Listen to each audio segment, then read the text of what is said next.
আমি এটা জাতির জন্য একটা বিরাট সংবাদ। আমি জাতির পক্ষ থেকে কমিশনের চেয়ারম্যান দুজন এবং কমিশনের সকল সদস্যকে কৃতজ্ঞতা জানাচ্ছি। এটা আন্তরিকভাবে জানাচ্ছি, নেহায়তি এটা সৌজন্যমূলকভাবে বলছিলাম। আপনারা যখন এই সামান্য দু কথা দিয়ে শুরু করলেন, আমাদেরকে জানালেন, কতজনের মাথা নাড়া দেখলাম, তাতে বোঝা গেল কোন জায়গাতে আপনারা হাত দিয়েছেন।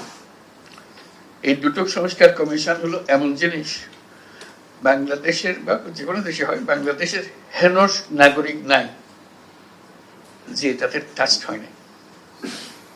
অন্য অন্য কমিশনের অন্য জিনিস থাকে, অনেক বড় বড় জিনিস থাকে, কিন্তু সরাসরি টাচ হয় না, ইনডাইরেক্টলি হয়। কিন্তু এটা হলো একদম সরাসরি। আপনি দরিদ্রতম ব্যক্তি হতে পারেন, ধনীয় ব্যক্তি হতে পারেন,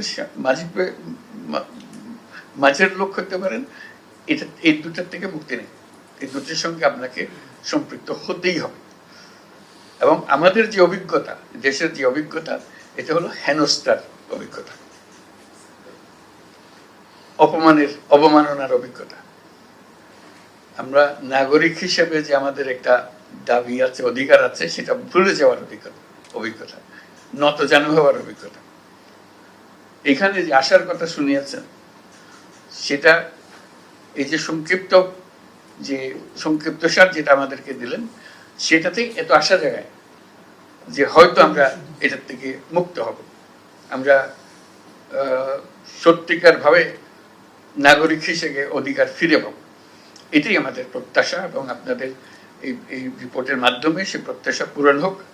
আপনাদের এই রিপোর্টটা আমরা এখন সংস্কার কমিশনের রিপোর্ট হিসেবে জনগণের হাতে দিয়ে দেব, এবং রাজনৈতিক দলের হাতে দিয়ে দেব, সিভিল সোসাইটি অর্গানাইজেশনের কাছে দিয়ে দেব, যাতে করে তারা একমত হতে পারে যে এগুলো করে ফেলা ভালো।